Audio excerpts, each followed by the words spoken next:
단 한 줄의 진언이 업장을 소멸시키고 죽음마저 두렵지 않게 한다면 당신은 그 진언을 외우지 않겠습니까? 오 마모가 바이로차나 마하무드라 마니 파드마 즈바라 프라바르타야 훔. 이 뜻은 우주법신불 비로자나 부처님이시여 허망하지 않은 지혜의 도장으로 보배와 연꽃 같은 청정한 빛을 일으켜 널리 퍼뜨려 주옵소서. 이것이 광명진언입니다.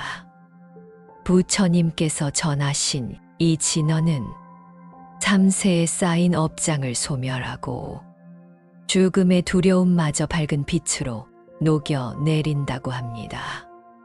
저희가 지은 3세의 무거운 업장, 광명진언의 위실력으로 소멸되게 하옵소서. 빛으로 가득한 지혜가 저희 마음에 머물게 하시고 죽음의 두려움과 윤회의 고통을 벗어나게 하옵소서. 여러분은 지금 업장을 녹이고 마음을 밝히는 광명의 문 앞에 서 계십니다. 내일경과 광명진언경에서 부처님은 말씀하셨습니다. 광명진언을 지송하면 3세의 업장이 소멸되고 무량한 공덕이 쌓이느니라. 많은 분들이 진언이라는 말을 들으면 마치 비밀스러운 주문이나 신비한 무엇인가를 떠올리곤 합니다. 혹시 복잡하고 어려운 의식이 아닐까? 특별한 사람만이 할 수 있는 고도의 수행이 아닐까? 하는 막연한 부담감을 느끼기도 합니다. 하지만 진실은 그와 정반대입니다. 진언은 우리 마음을 맑히고 세상을 밝히는 열쇠와 같습니다. 누구나 언제든지 어디서든지 마음으로 외울 수 있는 소중한 보배입니다. 특히 인생의 후반부를 걸어가고 있는 우리에게 광명진언은 더욱 절실한 의미를 지닙니다. 젊을 때는 미처 느끼지 못했던 두려움들이 하나둘씩 찾아옵니다. 건강에 대한 걱정, 홀로 남겨질지도 모른다는 외로움, 죽음이라는 피할 수 없는 현실 앞에서 느끼는 막연한 불안감들이 그것입니다. 이런 어둠들이 마음을 짓누를 때 부처님께서 전해주신 광명진언은 우리에게 한 줄기 밝은 빛이 되어줍니다. 부처님께서는 법화경에서 이렇게 말씀하셨습니다. 일체 중생이 모두 부처의 지혜 광명을 가지고 있거늘 망상과 집착으로 인하여 스스로 그것을 보지 못하노라. 우리 안에는 이미 부처님과 같은 광명이 있다는 것입니다. 다만 일상의 번뇌와 걱정들이 그 빛을 가리고 있을 뿐입니다. 광명진언은 바로 그 가려진 빛을 다시 밝혀내는 방법입니다. 대방등대집경에는 이런 말씀도 전해집니다. 광명진언을 한 번 외우는 것은 1000개의 등불을 켜는 것과 같고 100번 외우는 것은 10만 개의 등불을 켜는 것과 같으니 그 광명이 시방세계를 비추어 어둠이 없게 하느니라. 단순해 보이는 진언 한 구절이 이처럼 큰 힘을 가지고 있다는 것입니다. 그런데 여기서 말하는 어둠이란 무엇일까요? 단순히 밤의 어둠을 말하는 것이 아닙니다. 우리 마음속의 무지, 탐욕, 화, 어리석음이 바로 그 어둠입니다. 나이가 들면서 쌓여온 원망과 후회, 미래에 대한 불안과 두려움, 이런 것들이 우리 마음을 어둡게 만드는 진짜 어둠입니다. 광명진언은 바로 이런 마음의 어둠을 걷어내는 놀라운 힘을 가지고 있습니다. 아미타경에서는 광명이 무량하여 시방세계를 비추되 장애함이 없느니라고 하였습니다. 광명진언을 외우는 것은 단순히 소리를 내는 행위가 아닙니다. 부처님의 자비와 지혜의 빛을 우리 마음에 불러들이는 것입니다. 그 빛은 우리가 지어온 모든 업장을 정화시키고 앞으로 걸어갈 길을 환히 밝혀줍니다. 어떤 분들은 물으실지도 모릅니다. 나이가 이미 이렇게 많은데 지금 시작해도 효과가 있을까요? 부처님께서는 화엄경에서 선근을 심는데 내가 따로 있지 않고 복덕을 쌓는데 이르고 늦음이 없느니라고 말씀하셨습니다. 나이는 숫자에 불과합니다. 진정한 수행은 마음이 열린 그 순간부터 시작됩니다. 오히려 인생의 연륜이 쌓인 지금이야말로 광명진언의 진정한 의미를 깨달을 수 있는 최적의 시기입니다. 젊을 때는 세상의 성공과 성취에만 매달려 마음의 소리를 듣지 못했다면 이제는 고요한 마음으로 부처님의 음성에 귀 기울일 수 있습니다. 삶의 무게를 경험한 지금이야말로 진언의 깊은 맛을 느낄 수 있는 때입니다. 관무량수경에서 전하는 또 다른 말씀이 있습니다. 광명을 염하면 업장이 소멸되고 진언을 외우면 마음이 청정해지느니라. 이것이 중생이 정토에 태어나는 인연이 되노라. 광명진언은 단순히 현세의 평안을 위한 것만이 아닙니다. 우리가 이 생을 마감하고 다음 생으로 나아갈 때에도 든든한 의지처가 되어줍니다. 실제로 많은 수행자들이 임종시의 광명진언을 외워 평안한 죽음을 맞이했다는 기록들이 전해져 내려옵니다. 죽음이 두렵지 않은 이유는 죽음 너머에 있는 광명을 믿기 때문입니다. 그 광명이 우리를 안전한 곳으로 인도해 줄 것임을 알기 때문입니다. 하지만 광명진언의 진정한 힘은 죽음을 준비하는 것에만 있지 않습니다.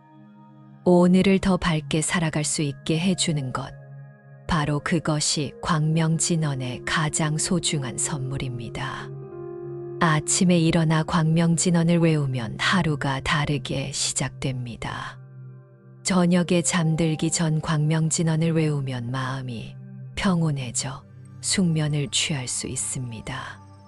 힘들고 어려운 일이 있을 때 광명진언을 외우면 마음에 용기와 지혜가 솟아납니다. 이것이 바로 부처님께서 우리에게 전해주신 광명진언의 참된 의미입니다. 멀고 높은 곳에 있는 신비한 힘이 아니라 우리 일상 속에서 언제든지 만날 수 있는 가까운 벗과 같은 존재입니다. 복잡한 의식도 특별한 도구도 필요하지 않습니다. 오직 진실한 마음으로 외우면 됩니다. 지금 이 순간 당신의 마음 속에서 작은 등불 하나가 켜집니다. 그 등불이 바로 광명진언입니다. 그 작은 불빛이 점점 커져서 당신의 온 마음을 밝히고 나아가 당신 주변의 모든 사람들에게도 따뜻한 빛을 전해줄 것입니다. 어느 날 아난다 존자가 부처님께 여쭈었습니다.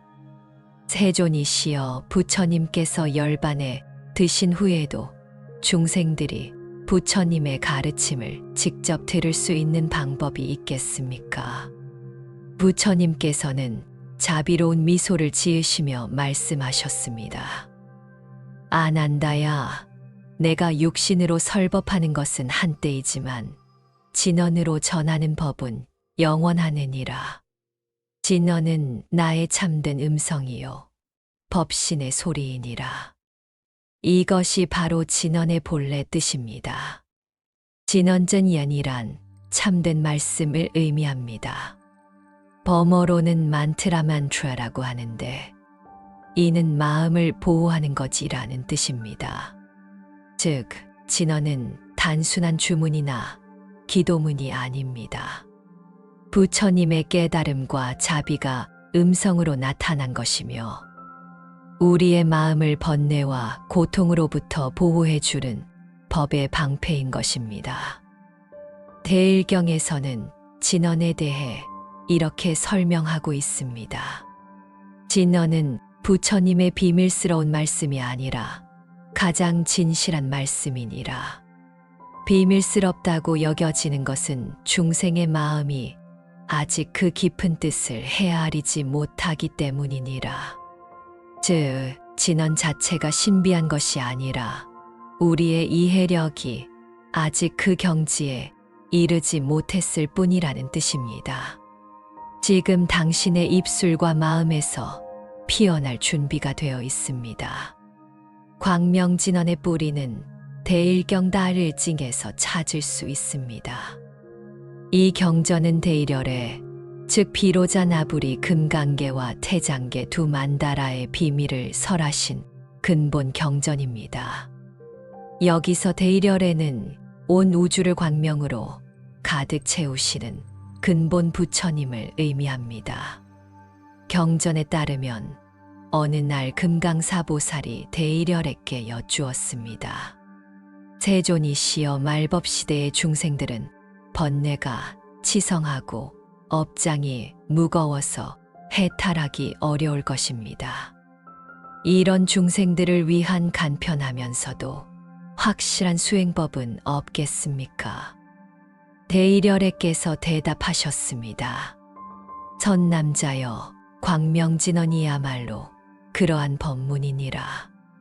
이 진언 한 구절 안에는 삼세제불의 모든 공덕이 담겨 있고 일체 다란이의 근본이 되느니라. 중생이 이 진언을 지송하면 마치 어둠 속에서 등불을 켜는 것과 같았어. 온갖 업장이 소멸되고 무량한 광명이 나타나느니라. 이때부터 광명진언은 밀교적 수행의 핵심이 되었습니다. 하지만 여기서 밀교적이라는 말에 겁먹을 필요는 없습니다. 밀교의 밀미는 비밀스럽다는 뜻이 아니라 세밀하다, 정교하다는 의미입니다. 즉, 마음의 미세한 작용까지도 정교하게 다루는 수행법이라는 뜻입니다. 광명진언경에는 부처님께서 제자들에게 광명진언의 의미를 설명해 주시는 장면이 나옵니다. 사리불 존자가 여쭈었습니다. 부처님이시여, 이 광명진언을 외우면 어떤 이익이 있습니까? 부처님께서 말씀하셨습니다. 사리불아, 이 진언을 한 번 외우면 1000겁의 죄업이 소멸되고 100번 외우면 무량격시의 복덕이 생기느니라. 마치 한 등불이 1000년 묵은 어둠을 순식간에 밝히는 것과 같으니라. 목걸련 존자가 다시 물었습니다. 세존이시여, 그렇다면 이 진언은 어떤 사람이 외울 수 있습니까? 목걸련아, 이 진언은 남녀노소를 가리지 않고 출가자와 재가자를 구별하지 않느니라. 다만 진실한 마음으로 부처님을 믿고 중생을 불쌍히 여기는 자비심이 있으면 누구든지 외울 수 있느니라. 심지어 그를 모르는 자라도 마음으로 부처님을 생각하며 이 소리를 따라하면 같은 공덕을 얻느니라. 이 대화에서 우리는 광명진언의 놀라운 포용성을 볼 수 있습니다. 학식이나 나이, 신분에 상관없이 누구나 외울 수 있다는 것입니다. 특히 그를 모르는 자라도라는 표현에서 부처님의 자비로운 마음을 느낄 수 있습니다. 부처님께서는 또 다른 경전에서 광명진언의 원리를 이렇게 설명하셨습니다. 선남선녀여, 중생의 마음에는 본래 부처의 광명이 있거늘 무명과 번뇌가 구름처럼 그것을 가리고 있느니라. 광명진언을 외우는 것은 마치 바람이 구름을 흩어버리는 것과 같아서 본래의 광명이 다시 드러나게 하느니라. 가섭 존자가 의문을 제기했습니다. 부처님이시여, 그렇다면 우리 안에 이미 광명이 있다면 굳이 진언을 외울 필요가 있겠습니까? 부처님께서 웃으시며 대답하셨습니다. 가서 봐. 방 안에 등불이 있어도 심지에 불을 붙이지 않으면 어둠을 밝힐 수 없느니라. 마찬가지로 우리 안의 광명도 진언이라는 심지를 통해 불을 붙여야 빛을 발하느니라. 진언은 바로 그 심지와 같은 것이니라. 이 비유는 참으로 적절합니다. 우리 안에는 분명히 부처님과 같은 광명이 있습니다. 하지만 그것을 활성화시키는 방법을 모르고 있을 뿐입니다. 광명진언은 바로 그 잠자고 있는 광명을 깨우는 열쇠인 것입니다. 광명진언을 더 깊이 이해하기 위해서는 광명과 진언이 각각 무엇을 상징하는지 알아야 합니다. 먼저 광명은 지혜와 자비를 의미합니다. 부처님께서는 법화경에서 부처의 지혜는 광대하고 깊어서 그 광명이 시방세계를 비추되 장애함이 없느니라고 하셨습니다. 이 광명은 모든 어둠을 밝히는 지혜에 비치면서 동시에 모든 중생을 따뜻하게 감싸 안는 자비의 빛이기도 합니다. 우리가 나이가 들면서 겪는 질병, 외로움, 두려움, 후회 등은 사실 마음의 어둠에서 비롯됩니다. 상황 자체가 문제가 아니라 그것을 바라보는 우리의 시각이 어두워서 생기는 고통인 경우가 많습니다. 광명은 바로 이런 어둠을 걷어내고 사물을 있는 그대로 볼 수 있게 해주는 지혜의 눈을 의미합니다. 다음으로 진언은 실천과 믿음을 뜻합니다. 아무리 좋은 가르침이 있어도 실천하지 않으면 의미가 없습니다. 진언은 소리내어 외우는 것입니다. 마음속으로만 생각하는 것이 아니라 입으로 소리내어 외우고 귀로 그 소리를 들으며 마음으로 그 의미를 새기는 온몸의 실천행위입니다. 또한 진언을 외운다는 것은 부처님의 가르침에 대한 믿음을 나타내는 행위이기도 합니다. 이 진언이 정말 효과가 있을까 하는 의심을 넘어서서 부처님께서 말씀하셨으니 분명히 의미가 있을 것이다 라는 믿음으로 실천하는 것입니다. 대지도론에서는 이렇게 설명하고 있습니다. 믿음은 모든 선법의 근본이요 실천은 모든 공덕의 어머니니라. 광명진언을 외우는 것은 믿음과 실천이 하나가 되는 수행이니라. 광명진언이 전해져 내려온 지 이미 천수백 년이 넘었습니다. 그동안 세상은 몇 번이고 변했습니다. 왕조가 바뀌고 문물이 발달하고 생활 방식이 완전히 달라졌습니다. 하지만 광명진언의 힘은 조금도 퇴색되지 않았습니다. 그 이유는 무엇일까요? 세상이 아무리 변해도 사람의 마음은 본질적으로 같기 때문입니다. 두려움, 외로움, 불안, 죽음에 대한 공포. 이런 것들은 예나 지금이나 변하지 않는 인간의 기본적인 고민들입니다. 광명진언은 바로 이런 변하지 않는 마음의 어둠을 밝혀주는 변하지 않는 빛이기 때문에 시대를 초월한 힘을 갖고 있는 것입니다. 특히 오늘날과 같은 시대에는 광명진언의 필요성이 더욱 절실합니다. 과학기술이 발달하고 물질적으로는 풍요로워졌지만 정신적인 공허감과 불안감은 오히려 커졌습니다. 정보의 홍수 속에서 무엇이 진실인지 분간하기 어렵고 너무 빠르게 변하는 세상에 적응하기 힘들어합니다. 이런 때일수록 부처님께서 전해주신 광명진언의 단순하면서도 확실한 힘이 더욱 소중합니다. 복잡한 이론이나 어려운 철학이 아니라 누구나 쉽게 실천할 수 있으면서도 확실한 효과를 볼 수 있는 실용적인 수행법이기 때문입니다. 부처님께서는 열반에 들기 직전 제자들에게 이런 말씀을 남기셨습니다. 내가 설한 모든 법 중에서 가장 간단하면서도 가장 확실한 것이 진언법이니라. 말법 시대의 중생들은 이 방법으로 해탈의 길을 찾으리라. 바로 이 말씀이 오늘날 우리에게 광명진언이 필요한 이유를 명확하게 보여줍니다. 복잡하고 어려운 세상에서 가장 단순하고 확실한 평안의 길, 그것이 바로 광명진언입니다. 부처님께서 기원정사에 계실 때의 일입니다. 한 노인이 찾아와 눈물을 흘리며 하소연했습니다. 부처님이시여, 저는 평생 선업을 쌓으려 노력했지만 마음이 늘 어둡고 괴롭습니다. 남들은 모두 행복해 보이는데 저만 불행한 것 같습니다. 어떻게 하면 마음에 빛이 들까요?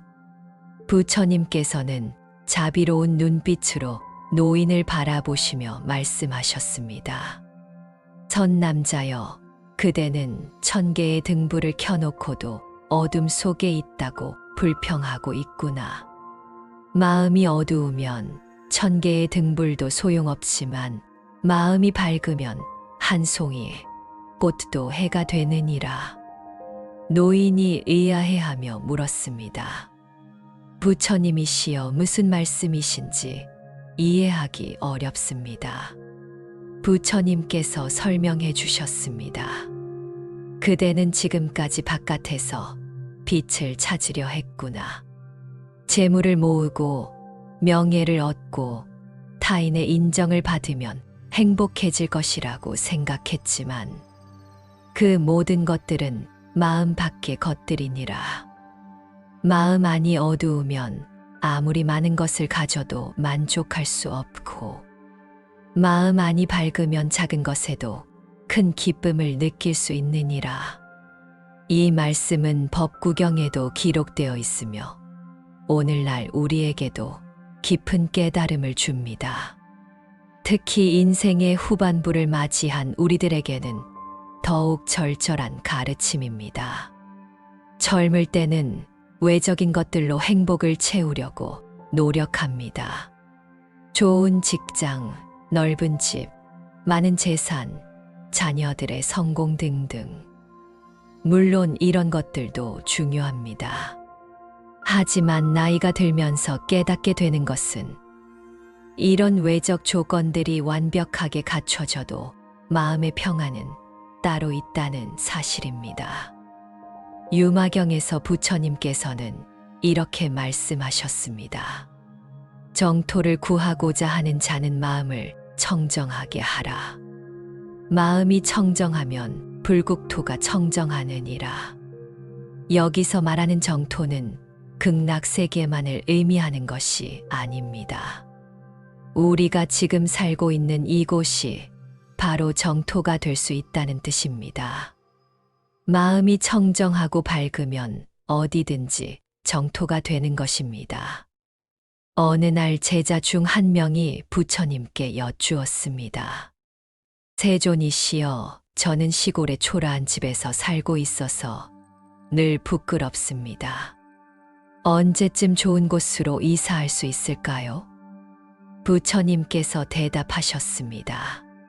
선남자여, 집이 초라한 것이 부끄러운 것이 아니라 마음이 초라한 것이 부끄러운 것이니라. 마음의 집을 웅장하고 아름답게 지으면 어떤 곳에 살든지 그곳이 궁전이 되느니라. 이 말씀은 현대를 살아가는 우리들에게도 중요한 시사점을 줍니다. 노인복지관의 작은 방에서도, 자녀들과 함께 사는 좁은 공간에서도, 요양병원의 침대에서도 마음이 밝으면 그곳이 바로 극락정토가 될 수 있다는 것입니다. 그렇다면 어떻게 하면 마음의 빛을 밝힐 수 있을까요? 부처님께서는 무지우지야말로 모든 어둠의 근원이라고 하셨습니다. 여기서 무지란 단순히 아는 것이 적다는 뜻이 아닙니다. 사물의 진실한 모습을 보지 못하는 것, 즉 무명무명을 의미합니다. 중화함경에서 부처님께서는 이렇게 설명하셨습니다. 무명이 있으면 모든 것이 괴로움으로 보이고 무명이 없으면 모든 것이 해탈로 보이느니라. 광명이란 바로 이 무명을 없애는 지혜의 빛이니라. 사리불 존자가 물었습니다. 부처님이시여, 그렇다면 어떻게 하면 무명을 없앨 수 있겠습니까? 사리불아, 광명진언을 지송하는 것이 바로 무명을 없애는 가장 직접적인 방법이니라. 진언을 외울 때마다 지혜의 빛이 조금씩 밝아져서 마침내 무명의 어둠을 완전히 몰아내게 되느니라. 이것이 바로 광명진언의 핵심 원리입니다. 진언을 외우는 행위 자체가 우리 마음 속의 무지와 어리석음을 조금씩 걷어내는 것입니다. 마치 매일 창문을 닦으면 먼지가 쌓이지 않는 것처럼 매일 광명진언을 외우면 마음의 먼지인 무명이 쌓이지 않습니다. 부처님께서는 또 다른 경전에서 번뇌와 광명의 관계를 자세히 설명해 주셨습니다. 목걸련 존자가 여쭈었습니다. 세존이시여, 번뇌가 일어날 때 광명진언을 외우면 정말로 번뇌가 사라집니까? 부처님께서 답하셨습니다. 목걸련아, 어둠이 있는 곳에 등불을 가져다 대면 어둠이 어디로 가느냐? 어둠은 본래 실체가 없으므로 빛 앞에서 저절로 사라지느니라. 번뇌 역시 마찬가지니라. 번뇌는 마음의 어둠이므로 광명 앞에서는 머물 곳이 없느니라. 이어서 부처님께서는 구체적인 방법을 알려주셨습니다. 화가 날 때는 자비의 광명을 비추고 욕심이 일어날 때는 만족의 광명을 비추며 어리석음이 일어날 때는 지혜의 광명을 비추어라. 광명진언 한 구절에는 이 모든 광명이 다 들어있느니라. 실제로 많은 분들이 이런 경험을 하셨을 것입니다. 마음이 답답하고 괴로울 때 절에 가서 예불을 드리거나 경을 읽으면 마음이 한결 편안해집니다. 이것이 바로 광명이 번뇌를 치유하는 원리입니다. 특히 노년기에는 여러 가지 번뇌들이 찾아옵니다. 건강에 대한 걱정, 경제적 불안, 자녀들에 대한 걱정, 죽음에 대한 두려움 등등. 이런 번뇌들을 억지로 없애려고 하면 오히려 더 괴로워집니다. 하지만 광명진언을 외우면서 마음에 빛을 비추면 번뇌들이 자연스럽게 해소되는 것을 경험할 수 있습니다. 어느 날 연로한 바라문이 부처님을 찾아왔습니다. 부처님이시여, 저는 이제 나이가 많아 눈도 어둡고 귀도 어둡습니다. 이런 상태에서도 수행을 할 수 있겠습니까? 부처님께서 따뜻하게 말씀하셨습니다. 선남자여, 육신의 눈이 어둡다고 해서 마음의 눈까지 어두운 것은 아니니라. 오히려 육신의 기능이 쇠퇴할 때야말로 마음의 눈이 더욱 밝아질 때이니라. 그것이 무슨 뜻입니까? 젊었을 때는 바깥 세상의 화려함에 정신이 팔려 마음 안을 들여다볼 여유가 없었지만 이제는 바깥 세상에 대한 욕심이 줄어들면서 마음 안을 들여다볼 수 있게 된 것이니라. 이것이야말로 인생의 가을에 주어진 특별한 선물이니라. 부처님께서는 이어서 아름다운 비유를 들어주셨습니다. 마치 해가 지면서 하늘의 별들이 더욱 밝게 보이는 것과 같으니라. 인생의 황혼기에는 마음의 별빛이 더욱 환하게 빛나느니라. 광명진언은 바로 그 별빛을 더욱 밝게 해주는 것이니라. 이 비유는 참으로 적절합니다. 젊을 때는 태양처럼 강렬한 외적 활동으로 바쁘지만 나이가 들면서는 별빛처럼 은은하지만 깊은 내적 평안을 추구하게 됩니다. 광명진언은 바로 이런 은은한 별빛 같은 수행입니다. 부처님께서는 인생의 각 단계마다 다른 수행을 권하셨습니다. 젊었을 때는 계율을 지키고 선정을 닦는 것이 중요하지만 나이가 들면서는 지혜를 기르는 것이 더욱 중요해집니다. 증이라 함경에서 부처님께서는 이렇게 말씀하셨습니다. 젊은이는 몸으로 수행하고 중년은 마음으로 수행하며 노년은 지혜로 수행하느니라. 여기서 지혜로 수행한다는 것은 복잡한 이론을 공부하라는 뜻이 아닙니다. 삶의 경험을 통해 쌓인 깨달음을 바탕으로 더욱 깊은 평안에 이르라는 뜻입니다. 아난다 존자가 물었습니다. 부처님이시여, 나이 든 분들은 기억력도 떨어지고 집중력도 약해지는데 어떻게 수행을 하라는 말씀입니까? 부처님께서 대답하셨습니다. 아난다야, 나이가 들면서 잃는 것도 있지만 얻는 것도 있느니라. 기억력은 떨어져도 분별력은 늘고 집중력은 약해져도 포용력은 커지느니라. 광명진언은 바로 이런 노년의 장점을 살린 수행법이니라. 어떤 의미에서 그렇습니까? 광명진언은 복잡한 것을 기억할 필요도 없고 오래 집중할 필요도 없느니라. 다만 일상생활 속에서 틈틈이 외우기만 하면 되니라.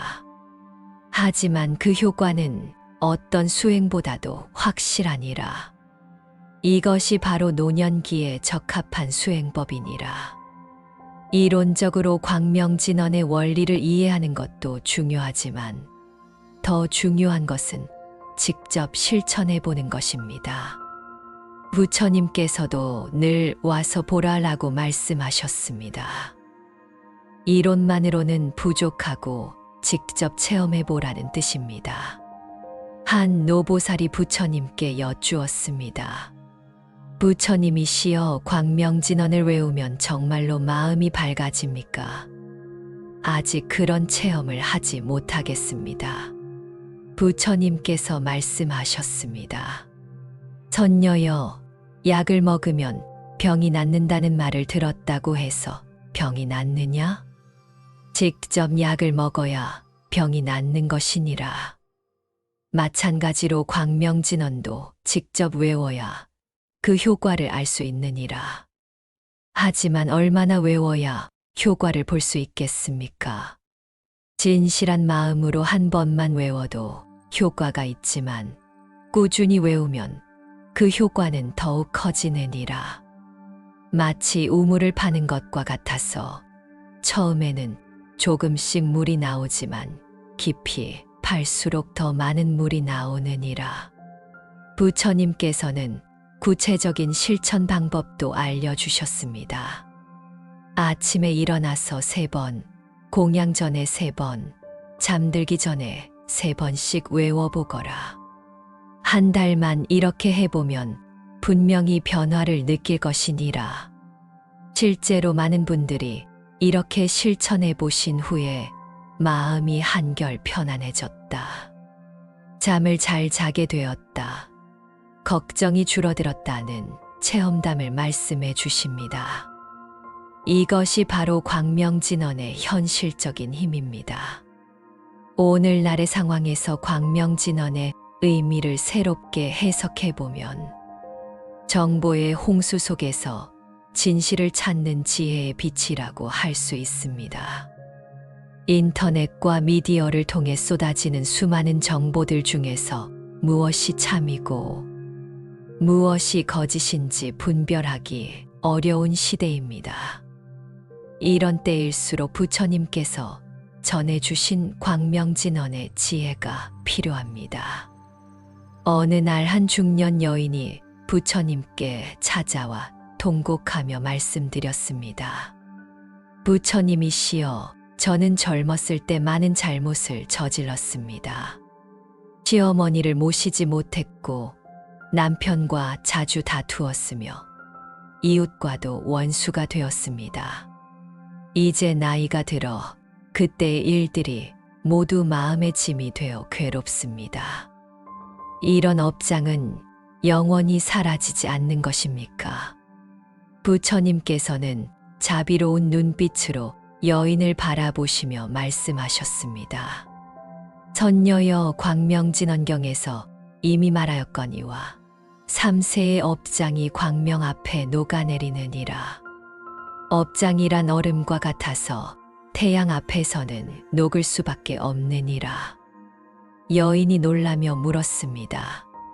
정말로 그런 일이 가능합니까?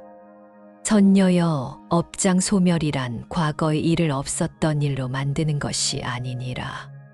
그 일로 인해 마음에 생긴 어둠과 괴로움을 밝은 빛으로 바꾸는 것이니라. 과거는 바꿀 수 없지만 과거를 바라보는 마음은 바꿀 수 있느니라. 이 대화는 업장 소멸의 진정한 의미를 잘 보여줍니다. 많은 분들이 업장 소멸을 마치 마술처럼 과거의 잘못을 없애는 것으로 오해하곤 합니다. 하지만 부처님의 가르침에서 업장 소멸은 그보다 훨씬 현실적이고 실용적인 의미를 갖습니다. 업예의란 무엇일까요? 범어로는 카르마카메라고 하는데 행위라는 뜻입니다. 불교에서 업은 우리가 몸으로 짓는 신업선 예, 말로 짓는 구업커 예, 마음으로 짓는 의업이 예, 이렇게 세 가지로 나뉩니다. 부처님께서는 분별선 악업보경에서 이렇게 설명하셨습니다. 모든 업은 씨앗과 같아서 반드시 그에 상응하는 과보를 맺느니라. 선업을 지으면 선한 과보를, 악업을 지으면 악한 과보를 받게 되니라. 어느 날 가섭 존자가 여쭈었습니다. 부처님이시여, 그렇다면 한 번 지은 악업은 영원히 우리를 괴롭히는 것입니까? 부처님께서 대답하셨습니다. 가섭아, 업보는 정해진 것이 아니라 변할 수 있는 것이니라. 마치 소금 한 줌을 작은 그릇에 물에 타면 짜서 마실 수 없지만 같은 소금을 큰 강에 뿌리면 전혀 짠맛을 느낄 수 없는 것과 같으니라. 선업이 많아지면 악업의 과보는 자연히 약해지느니라. 이 비유는 매우 중요한 깨달음을 줍니다. 과거의 악업을 완전히 없앤다는 것은 불가능하지만 새로운 선업을 많이 쌓으면 그 악업의 영향력을 크게 줄일 수 있다는 것입니다. 그렇다면 광명진언을 외우는 것이 어떻게 업장 소멸에 도움이 될까요? 부처님께서는 이에 대해 구체적으로 설명해 주셨습니다. 사리불 존자가 물었습니다. 세존이시여, 광명진언을 외우면 어떤 원리로 업장이 소멸됩니까? 부처님께서 답하셨습니다. 사리불아, 업장이란 마음의 어둠이니라. 과거의 잘못된 행위로 인해 마음에 생긴 후회, 죄책감, 두려움이 바로 업장이니라. 광명진언을 외우면 마음에 밝은 빛이 생겨서 이런 어둠들을 자연스럽게 녹여내느니라. 그렇다면 업장 소멸이란 구체적으로 어떤 경험입니까? 첫째로 후회와 자책이 줄어든다. 과거의 일로 스스로를 괴롭히던 마음이 점점 편안해진다. 둘째로 미래에 대한 두려움이 사라진다. 업보에 대한 막연한 불안감이 줄어든다. 셋째로 현재를 살아가는 힘이 생긴다. 과거에 얽매이지 않고 지금 이 순간을 충실히 살 수 있게 된다. 이런 설명을 들으면 업장 소멸이 매우 현실적이고 실용적인 경험임을 알 수 있습니다. 신비한 현상이 아니라 마음의 변화, 즉 심리적 치유의 과정인 것입니다. 광명진언 감흥록에는 실제로 광명진언을 외워서 업장을 소멸시킨 여러 사례가 기록되어 있습니다. 한 상인이 있었는데 젊었을 때 장사를 하면서 여러 번 남을 속인 적이 있었습니다. 나이가 들어서는 그 일들이 마음의 짐이 되어 잠을 이루지 못했습니다. 어느 고승을 만나 광명진언을 배워 매일 1000번씩 외우기 시작했습니다. 처음 한 달간은 별다른 변화가 없었습니다. 하지만 2달째부터 조금씩 마음이 편안해지기 시작했습니다.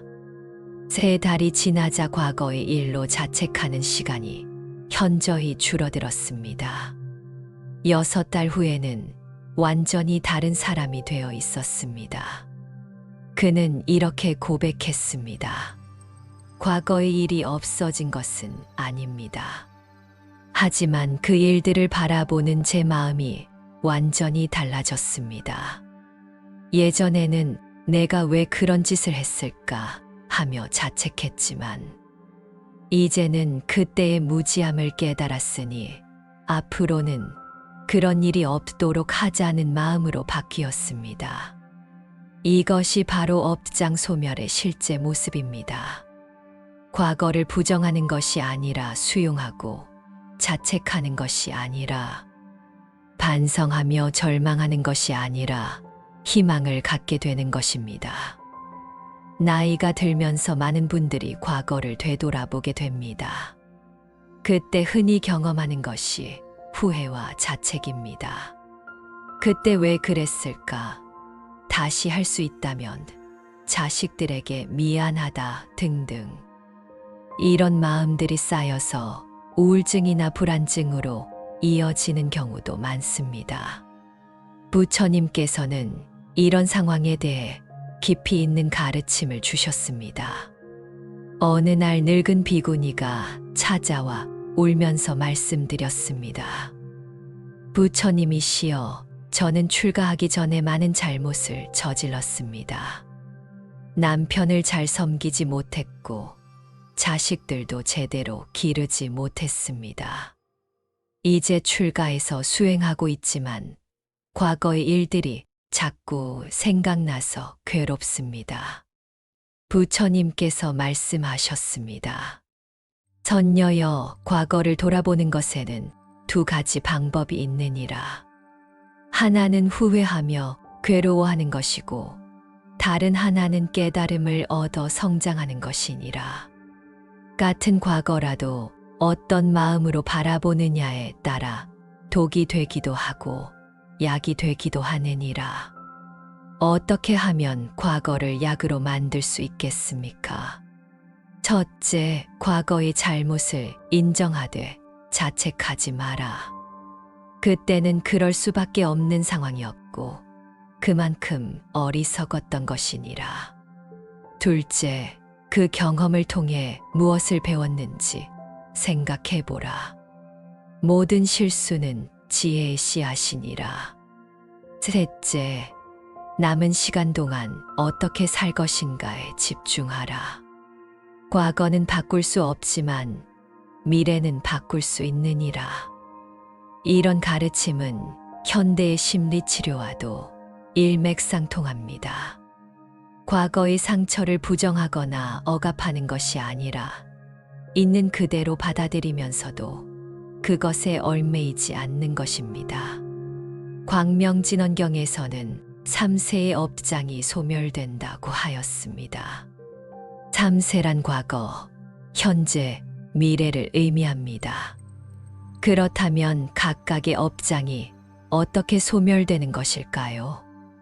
목걸련 존자가 이에 대해 여쭈었습니다. 부처님이시여, 과거의 업장은 이미 지나간 일이고 미래의 업장은 아직 일어나지 않은 일인데 어떻게 소멸시킬 수 있습니까? 부처님께서 자세히 설명해 주셨습니다. 목걸려나 과거의 업장이란 과거의 잘못으로 인해 현재 마음에 생긴 괴로움이니라. 미래의 업장이란 앞으로 지을지도 모르는 악업에 대한 두려움이니라. 현재의 업장이란 지금 이 순간 짓고 있는 악한 생각들이니라. 그렇다면 광명진언은 어떻게 이 모든 것을 소멸시킵니까? 과거의 업장은 참회와 용서의 마음으로 소멸시키고 현재의 업장은 올바른 마음가짐으로 예방하며 미래의 업장은 부처님에 대한 믿음으로 두려움을 없앤다. 광명진언 한 구절에는 이 모든 힘이 담겨 있느니라. 이 설명을 통해 우리는 광명진언이 단순한 주문이 아니라 종합적인 마음 치료법임을 알 수 있습니다. 과거, 현재, 미래에 걸친 마음의 문제들을 총체적으로 해결해 주는 완전한 치유법인 것입니다. 업장 소멸을 위한 광명진언 수행은 어떻게 해야 할까요? 부처님께서 제시하신 구체적인 방법들을 살펴보겠습니다. 아침 일찍, 점심 전, 저녁 늦게 하루 3번이 좋습니다. 횟수 처음에는 21번씩, 익숙해지면 108번씩 외웁니다. 앉아서 해도 되고 걸으면서 해도 됩니다. 중요한 것은 마음가짐입니다. 과거의 잘못을 진심으로 뉘우치고 앞으로는 선한 일만 하겠다는 결심을 하며 외웁니다. 무엇보다 중요한 것은 꾸준함입니다. 한 번에 많이 하는 것보다 매일 조금씩이라도 계속하는 것이 더 효과적입니다. 부처님께서도 물방울이 바위를 뚫듯이 작은 실천이 큰 변화를 만든다고 말씀하셨습니다. 업장 소멸은 하루아침에 이루어지는 것이 아닙니다. 하지만 진실한 마음으로 꾸준히 실천하면 반드시 그 효과를 경험하게 될 것입니다. 과거의 어둠이 현재의 빛으로 변화되는 놀라운 체험을 하게 될 것입니다. 어느 날 한 노인이 부처님을 찾아와 떨리는 목소리로 말씀드렸습니다. 부처님이시여, 저는 죽음이 너무 두렵습니다. 밤마다 죽음을 생각하면 잠이 오지 않습니다. 어떻게 하면 이 두려움에서 벗어날 수 있겠습니까? 부처님께서는 자비로운 미소를 지으시며 대답하셨습니다. 선남자여, 죽음을 두려워하는 것은 어둠을 두려워하는 것과 같으니라. 등불을 밝히면 어둠이 사라지듯이 광명을 마음에 밝히면 죽음의 두려움도 사라지느니라. 그것이 무슨 말씀입니까? 불교에서 죽음은 끝이 아니라 새로운 시작이니라. 마치 옷을 갈아입는 것과 같아서 낡은 몸을 벗고 새로운 몸을 입는 것뿐이니라. 바가바드 기타에서도 영혼은 낡은 옷을 벗어버리고 새 옷을 입듯이 낡은 육체를 버리고 새로운 육체를 취한다고 하였느니라. 부처님께서는 이어서 더 깊은 가르침을 주셨습니다. 죽음이 두려운 것은 그 너머에 무엇이 있는지 모르기 때문이니라. 하지만 광명진언을 지송하는 자에게는 죽음 너머에도 광명이 있음을 알게 되느니라. 불교의 가르침에서 죽음을 이해하려면 먼저 윤회에 대해 알아야 합니다. 윤회란 생명체가 죽음과 탄생을 반복하면서 여러 생을 거쳐가는 과정을 말합니다. 사리불 존자가 여쭈었습니다. 부처님이시여, 윤회하는 동안 우리는 계속 고통받아야 합니까? 부처님께서 답하셨습니다. 사리불아, 윤회 그 자체가 고통은 아니니라. 무명에 휩싸여 윤회하면 고통이지만 광명 속에서 윤회하면 자유로운 여행과 같으니라. 광명진언을 지송하는 자는 설령 윤회한다 하더라도 고통받지 않느니라. 그 이유는 무엇입니까? 첫째로 광명진언을 외우는 자는 죽을 때 마음이 어둡지 않으니라. 마음이 밝은 상태에서 죽으면 좋은 곳에 태어나게 되니라.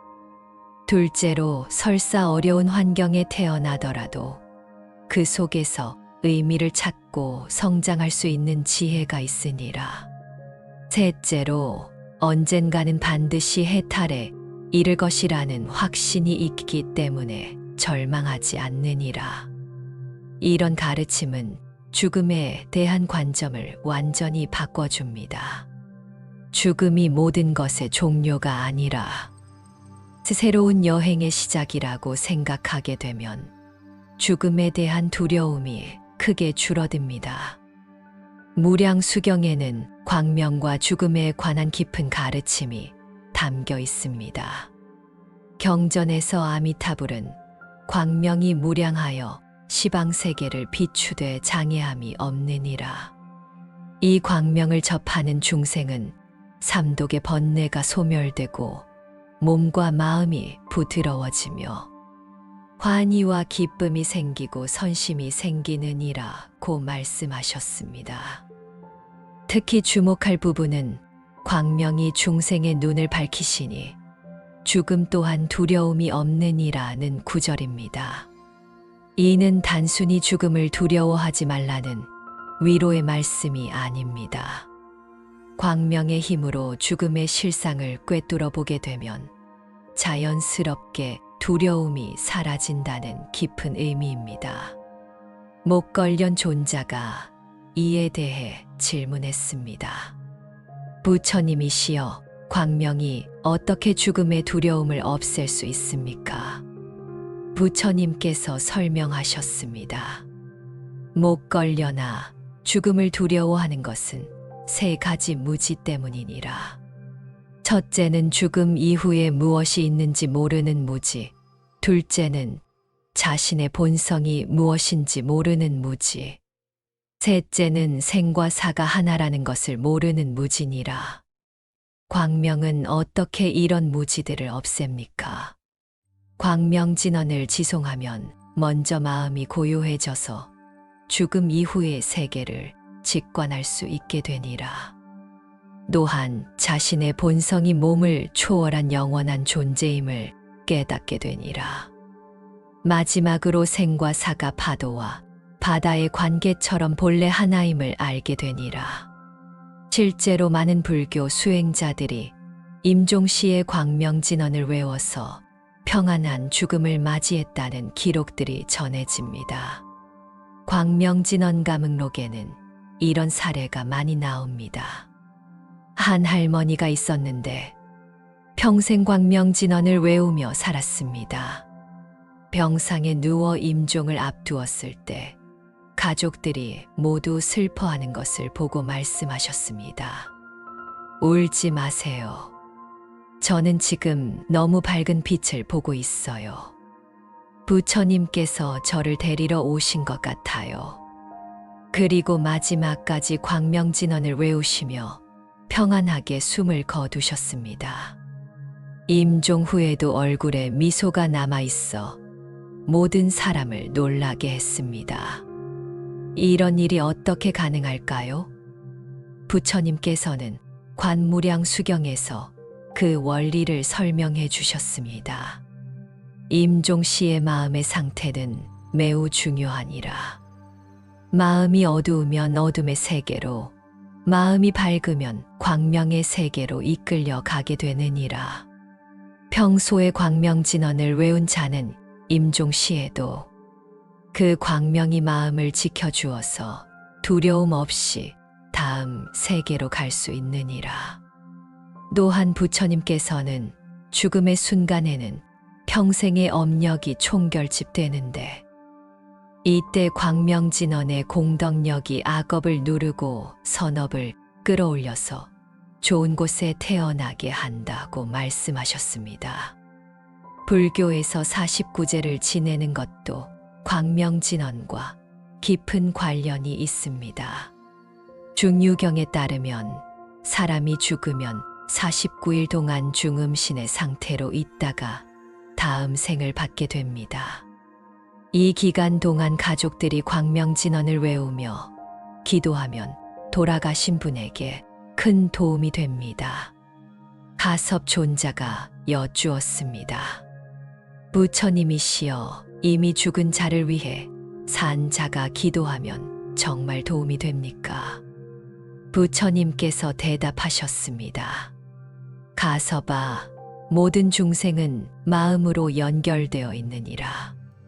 산 자가 진실한 마음으로 죽은 자를 위해 광명진언을 외우면 그 광명이 죽은 자에게도 전달되느니라. 마치 등불 하나로 1000개의 등불을 밝힐 수 있는 것과 같으니라. 그렇다면 49제를 지내는 것이 꼭 필요한 것입니까? 49제는 죽은 자를 위한 것이기도 하지만 산 자를 위한 것이기도 하니라. 사랑하는 사람을 잃은 슬픔을 달래고 죽음의 의미를 깨닫고 자신의 삶을 돌아보는 기회가 되니라. 광명진언을 외우며 49제를 지내면 죽은 자도 산 자도 모두 평안을 얻느니라. 실제로 많은 분들이 가족의 49제 기간 중에 광명진언을 외우면서 큰 위로를 받았다고 합니다. 슬픔이 줄어들고 마음의 평화를 찾게 되며 때로는 돌아가신 분이 꿈에 나타나 안녕하다는 메시지를 전해주기도 합니다. 현대의학에서도 잘 죽는 것의 중요성을 강조하고 있습니다. 호스피스 의료진들은 환자들이 평안한 마음으로 죽음을 맞이할 수 있도록 도와주는 것이 중요하다고 말합니다.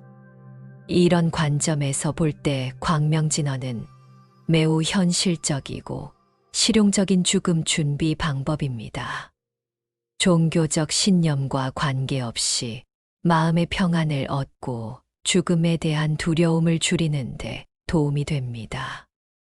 특히 요양병원이나 호스피스에서 광명진언을 활용하는 사례들이 늘어나고 있습니다. 의료진들도 환자들이 광명진언을 외우면 불안감이 줄어들고 통증도 감소한다는 것을 경험적으로 알고 있습니다. 부처님께서는 죽음을 실패나 패배로 보지 않으셨습니다. 오히려 한 생의 완성, 새로운 여행의 시작으로 보셨습니다. 법화경에서 부처님께서는 이렇게 말씀하셨습니다.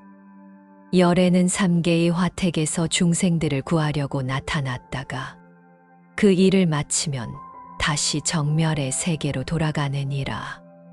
이것은 슬픈 일이 아니라 기쁜 일이니라. 이런 관점을 갖게 되면 자신의 죽음뿐만 아니라 가족의 죽음도 다르게 바라볼 수 있습니다. 이별의 슬픔은 있지만 그 속에서도 감사와 축복의 마음을 찾을 수 있습니다. 실제로 광명진언을 평소에 외우던 분들은 가족을 떠나보낼 때도 다른 마음가짐을 보입니다. 좋은 곳에 가서 편히 쉬세요 라는 마음으로 배웅할 수 있습니다. 부처님께서는 제자들에게 죽음을 늘 염두에 두고 살라고 하셨습니다. 이것을 마라나누스사티 죽음에 대한 명상라고 합니다. 죽음을 생각하는 것이 우울한 일이 아니라 오히려 삶을 더욱 소중하게 만드는 일이라는 것입니다. 오늘 하루도 내게 주어진 선물이다. 언제 끝날지 모르는 이 생명을 어떻게 의미 있게 보낼 것인가. 이런 마음으로 하루하루를 살아가면 삶이 더욱 충실해집니다. 광명진언을 외우는 것도 일종의 죽음 명상입니다. 진언을 외울 때마다 나는 언젠가 죽을 것이다. 하지만 그 죽음마저도 광명으로 감쌀 수 있다는 확신을 갖게 됩니다. 이런 확신이 생기면 현재의 작은 문제들에 덜 매달리게 됩니다. 어차피 언젠가는 모두 끝날 일인데 너무 심각하게 생각할 필요가 있을까 하는 여유로운 마음이 생깁니다. 부처님께서 마지막으로 당부하신 말씀이 있습니다. 죽음을 두려워하지 마라. 죽음은 고통의 끝이요 새로운 자유의 시작이니라. 광명진언을 마음에 새기고 살면 죽음의 순간에도 광명이 함께할 것이니라. 이것이 바로 광명진언이 주는 궁극적 선물입니다. 죽음마저도 두렵지 않게 만드는 큰 평안, 그것이야말로 인생 최고의 보배가 아닐까요? 어느 날 한 제가자가 부처님께 찾아와 고민을 털어놓았습니다. 부처님이시여, 저는 가정을 꾸리고 생계를 유지해야 하는 몸이라 절에 자주 나올 수가 없습니다. 복잡한 의식이나 긴 시간의 수행도 어렵습니다. 이런 저도 광명진언을 제대로 수행할 수 있겠습니까? 부처님께서는 따뜻한 미소를 지으시며 대답하셨습니다. 선남자여, 진언 수행에는 특별한 장소나 복잡한 의식이 필요하지 않느니라. 마치 숨을 쉬는 것처럼 언제 어디서든 할 수 있는 것이 진언의 장점이니라. 절에서 하든 집에서 하든 앉아서 하든 걸으면서 하든 그 효과는 똑같으니라. 정말 그런가요? 절에서 하는 것과 집에서 하는 것이 같은 효과가 있나요? 부처님께서 설명해 주셨습니다. 선남자여, 진언의 힘은 외적 조건에 달려있지 않고 마음의 진실함에 달려있느니라. 절에서 마음 없이 외우는 것보다 집에서 진심으로 외우는 것이 훨씬 큰 공덕이니라. 유마경에서 말하듯이 마음이 청정하면 불국토가 청정하다 하였으니, 어디서 하든 진실한 마음이면 그곳이 바로 도량이니라. 이 말씀은 현대를 살아가는 우리들에게 큰 위안이 됩니다. 특별한 장소나 시간, 복잡한 준비 없이도 언제든지 광명진언을 실천할 수 있다는 것입니다. 하루 중 언제 광명진언을 외우는 것이 가장 좋을까요? 부처님께서는 특히 아침 수행의 중요성을 강조하셨습니다. 사리불 존자가 여쭈었습니다. 부처님이시여, 하루 중 언제 광명진언을 외우는 것이 가장 효과적입니까? 사리불아, 아침에 해가 떠오르면서 어둠을 몰아내듯이 잠에서 깨어나 가장 먼저 광명진언을 외우면 하루 종일 마음에 빛이 머물게 되느니라. 아침의 진언은 그날의 씨앗과 같아서 어떤 씨앗을 심느냐에 따라 하루 전체의 열매가 달라지느니라. 실제로 많은 분들이 아침에 광명진언을 외우는 습관을 갖고 계십니다. 한 할머니의 체험담을 들어보겠습니다. 저는 매일 새벽 5시에 일어나서 세수를 하고 첫 번째로 하는 일이 광명진언을 21번 외우는 것입니다. 처음에는 습관이 되지 않아 어려웠지만 한 달 정도 지나니까 자연스럽게 되었습니다. 아침에 광명진언을 외우고 나면 하루 종일 마음이 편안하고 작은 일에도 화를 내지 않게 되었습니다. 부처님께서도 아침 수행의 구체적인 방법을 알려주셨습니다. 일어나자마자 먼저 부처님께 합장 인사를 드리고 마음을 고요히 한 후 천천히 광명진언을 외워라. 급하게 할 필요 없이 한 글자 한 글자 또렷하게 발음하면서 그 의미를 마음에 새기거라. 밤에 잠들기 전에 외우는 광명진언도 매우 중요합니다. 목걸련 존자가 이에 대해 여쭈었습니다. 부처님이시여, 잠들기 전에 광명진언을 외우면 어떤 이익이 있습니까? 부처님께서 답하셨습니다. 목걸려나 잠들기 전의 마음 상태는 꿈과 무의식 세계에 큰 영향을 미치느니라. 하루 동안 쌓인 번뇌와 걱정들로 마음이 어지러운 상태에서 잠들면 악몽을 꾸기 쉽고 잠을 자도 개운하지 않느니라. 하지만 광명진언을 외우며 마음을 정화시키고 잠들면 평안한 꿈을 꾸고 깊은 잠에 들 수 있느니라. 그렇다면 꿈도 수행의 연장이 될 수 있나요? 그렇다. 잠들기 전에 광명진언을 외운 자는 꿈속에서도 그 광명이 함께하게 되느니라. 때로는 꿈에서 부처님을 만나기도 하고 좋은 가르침을 듣기도 하며 돌아가신 조상님들을 만나 위로를 받기도 하느니라. 실제로 많은 분들이 이런 경험을 하셨습니다. 한 할아버지는 이렇게 말씀하셨습니다. 저는 매일 밤 잠들기 전에 광명진언을 외우는데 어느 날 꿈에서 돌아가신 아내를 만났습니다. 아내가 환하게 웃으며 당신이 매일 광명진언을 외워주는 덕분에 저도 편안히 지내고 있어요 라고 말하는 것이었습니다. 꿈에서 깨어나니 눈물이 나면서도 마음이 한없이 평안했습니다. 일상생활에서 갑자기 어려운 일이 닥치거나 마음이 괴로울 때 광명진언을 외우면 큰 도움이 됩니다. 부처님께서는 이에 대해 자세히 설명해 주셨습니다. 가섭 존자가 물었습니다. 부처님이시여, 갑자기 화가 나거나 걱정이 생길 때 광명진언을 외우면 정말 도움이 됩니까? 가섭아, 번뇌가 일어나는 순간이야말로 광명진언이 가장 필요한 때니라. 마치 어둠이 짙을수록 등불의 필요성이 커지는 것과 같으니라. 화가 날 때 광명진언을 외우면 화가 저절로 가라앉고 걱정이 생길 때 외우면 마음이 안정되며 슬플 때 외우면 위로를 받게 되느니라. 한 보살님의 체험담입니다.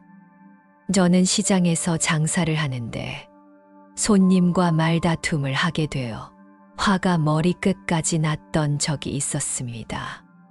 그때 광명진언이 생각나서 마음속으로 열심히 외웠더니 신기하게도 화가 스르르 가라앉았습니다.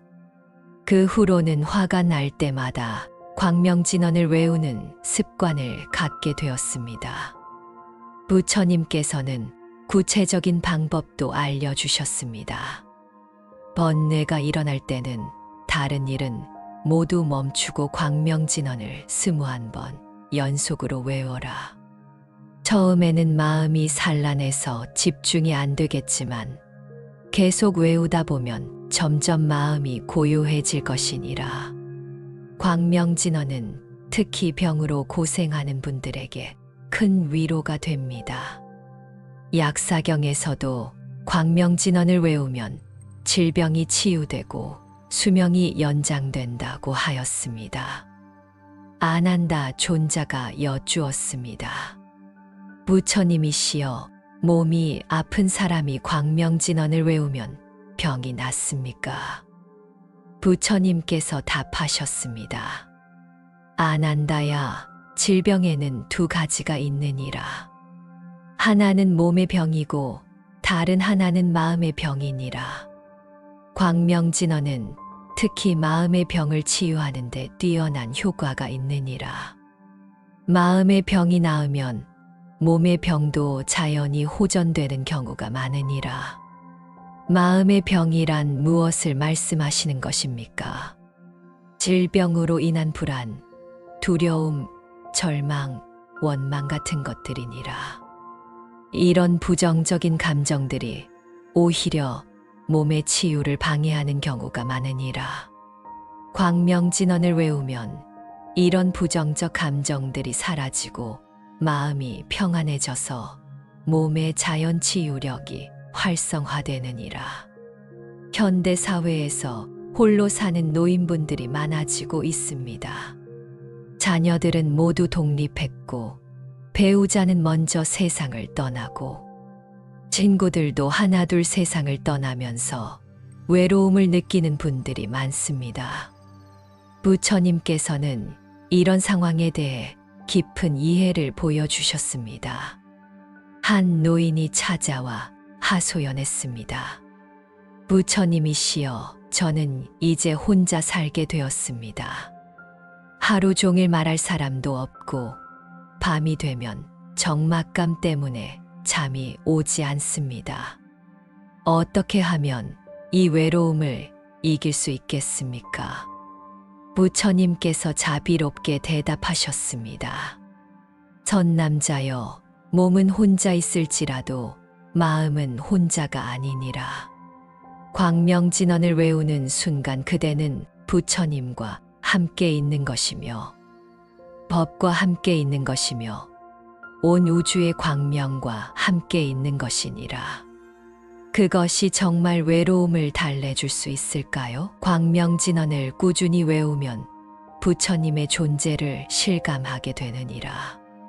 처음에는 관념적으로 알던 부처님이 점점 실제적인 존재로 느껴지게 되니라. 그렇게 되면 더 이상 외롭지 않느니라. 실제로 많은 홀로 계신 어르신들이 광명진언을 통해 외로움을 극복하고 계십니다. 한 할머니의 증언입니다. 저는 남편이 세상을 떠난 후 5년째 혼자 살고 있습니다. 처음에는 너무 외로워서 우울증까지 왔었는데 광명진언을 배워서 매일 외우기 시작했습니다. 지금은 광명진언이 저의 가장 친한 친구가 되었습니다. 아침에 일어나서 오늘도 안녕하세요 하고 인사하고 밤에 잠들기 전에 오늘 하루 감사합니다 하고 인사합니다. 광명진언의 장점 중 하나는 일상생활을 하면서도 얼마든지 외울 수 있다는 것입니다. 설거지를 하면서 빨래를 널면서 청소를 하면서 심지어 버스를 기다리면서도 마음속으로 외울 수 있습니다. 부처님께서는 이런 수행법을 동중선동종찬, 즉 움직이면서 하는 선정이라고 하셨습니다. 선남 선녀들이여, 수행은 특별한 시간에만 하는 것이 아니니라. 일상의 모든 순간이 수행의 기회니라. 광명진언을 외우면서 일상의 업무를 하면 그 일들이 모두 수행이 되느니라. 현대에는 스마트폰을 활용한 광명진언 수행법도 있습니다. 광명진언 앱을 설치해서 정해진 시간에 알림이 오도록 설정하거나 광명진언 음성 파일을 들으면서 따라 외울 수도 있습니다. 특히 치매 초기 증상이 있는 어르신들의 경우 스마트폰의 도움을 받아 꾸준히 광명진언을 외우면 인지 능력 향상에도 도움이 된다는 연구 결과들이 나오고 있습니다. 하지만 부처님께서는 이런 당부도 하셨습니다. 도구는 도구일 뿐이니라. 가장 중요한 것은 진실한 마음이니라. 스마트폰이 있든 없든 마음만 있으면 언제든지 광명진언을 외울 수 있느니라. 일상의 수행으로서의 광명진언은 이처럼 우리 삶의 모든 순간을 거룩하고 의미 있게 만들어줍니다. 특별한 것을 하지 않아도 평범한 일상 속에서 부처님과 함께하는 삶을 살 수 있게 해주는 것. 그것이 바로 광명진원의 가장 소중한 선물입니다. 어느 날 늙은 비구니가 부처님께 찾아와 눈물을 흘리며 말씀드렸습니다.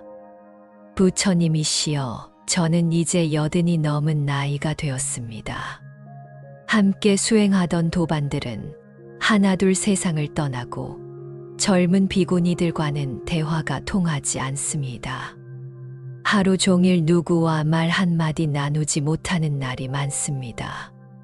이런 외로움이 수행에 큰 장애가 되는 것 같습니다. 부처님께서는 자비로운 눈빛으로 그 늙은 비구니를 바라보시며 말씀하셨습니다. 선녀여, 그대가 느끼는 외로움은 자연스러운 것이니라. 인생의 가을이 되면 나무잎들이 하나둘 떨어지는 것과 같아서 우리 주변의 인연들도 하나둘 떠나가는 법이니라. 하지만 나무가 잎을 모두 떨군다고 해서 죽는 것이 아니듯이 외적 인연이 줄어든다고 해서 우리의 본질이 약해지는 것은 아니니라. 그렇다면 이런 외로움을 어떻게 견뎌야 합니까? 부처님께서 깊이 있는 가르침을 주셨습니다. 선녀여, 외로움에는 두 종류가 있느니라. 하나는 사람들에게서 멀어져서 느끼는 외로움이고, 다른 하나는 자신의 마음에서 멀어져서 느끼는 외로움이니라. 첫 번째 외로움은 나이가 들면서 자연스럽게 생기는 것이지만, 두 번째 외로움은 오히려 줄어들어야 하느니라. 광명진원을 지송하면 자신의 마음과 더 가까워지고 결국에는 온 우주와 하나가 되는 경험을 하게 되느니라. 현대 사회에서 많은 노인분들이 겪는 어려움 중 하나는 가족들로부터의 소외감입니다. 자녀들은 각자의 삶에 바쁘고 손자 손녀들과는 세대 차이로 인해 대화가 어렵습니다. 사회에서도 은퇴 후에는 설 자리가 줄어들고 젊은 세대 중심의 문화에서 소외감을 느끼기 쉽습니다. 부처님 시대에도 이런 문제가 있었습니다. 한 노인이 찾아와 하소연했습니다. 부처님이시여, 저는 평생 가족을 위해 열심히 살았습니다. 하지만 이제 나이가 들어 쓸모없어지니 가족들이 저를 귀찮아합니다. 며느리는 제 말을 듣지 않고 손자들은 저를 피해 다닙니다. 이런 상황에서 어떻게 마음의 평화를 찾을 수 있겠습니까? 부처님께서 말씀하셨습니다. 선남자여, 그대는 지금까지 남들의 인정과 사랑을 통해 자신의 가치를 확인해 왔구나. 하지만 진정한 가치는 외부에서 오는 것이 아니라 내부에서 나오는 것이니라. 유마경에서 말하듯이 마음이 청정하면 불국토가 청정하다 하였으니, 다른 사람의 태도에 관계없이 자신의 마음을 청정하게 하는 것이 가장 중요하니라. 구체적으로 어떻게 해야 합니까? 매일 광명진원을 외우며 자신을 위로하고 격려하거라. 나는 부처님의 자녀요, 법의 상속자니라. 비록 세상 사람들이 알아주지 않아도 부처님께서는 나의 가치를 알고 계시니라는 마음으로 살아가거라. 실제로 많은 어르신들이 이런 마음가짐의 변화를 통해 가족 관계가 개선되는 경험을 하셨습니다. 한 할머니의 이야기입니다. 저는 며느리와의 관계가 좋지 않아서 늘 속상했습니다. 하지만 광명진원을 외우면서 며느리도 자신만의 어려움이 있을 것이다 라고 이해하려 노력했습니다. 제가 먼저 마음을 열고 며느리를 따뜻하게 대하니 며느리의 태도도 점점 달라졌습니다. 광명진원은 외로운 노인분들에게 마음의 동반자 역할을 해줍니다. 사리불 존자가 이에 대해 여쭈었습니다. 부처님이시여, 혼자 사는 노인들이 광명진언을 외우면 정말로 외로움이 줄어듭니까? 부처님께서 대답하셨습니다. 사리부라, 광명진언을 외우는 것은 부처님과 대화하는 것과 같으니라. 처음에는 일방적으로 말하는 것 같지만 점점 부처님의 응답을 느낄 수 있게 되느니라. 마음이 고요해지면서 내면의 지혜로운 목소리를 듣게 되고 이것이 바로 부처님의 음성이니라. 목걸련 존자가 추가로 질문했습니다. 그렇다면 광명진언을 외우면 실제로 부처님을 만날 수 있나요? 목걸려나 부처님은 멀리 있는 것이 아니니라. 우리 마음 안에 이미 계시느니라. 광명진언을 외우는 것은 마음 안에 부처님을 깨우는 것이니라. 꾸준히 외우다 보면 일상대화를 나누듯 부처님과 소통할 수 있게 되느니라. 실제로 이런 경험을 하신 분들이 많습니다. 한 할아버지의 증언입니다. 저는 혼자 살면서 하루 종일 아무와도 대화하지 못하는 날이 많았습니다. 그런데 광명진언을 외우기 시작하면서부터는 부처님과 대화하는 느낌이 들기 시작했습니다. 처음에는 일방적으로 말하는 것 같았지만 점점 마음속에서 답이 들려오는 것을 느꼈습니다. 이제는 외롭지 않습니다. 법구경에는 부처님의 유명한 말씀이 있습니다.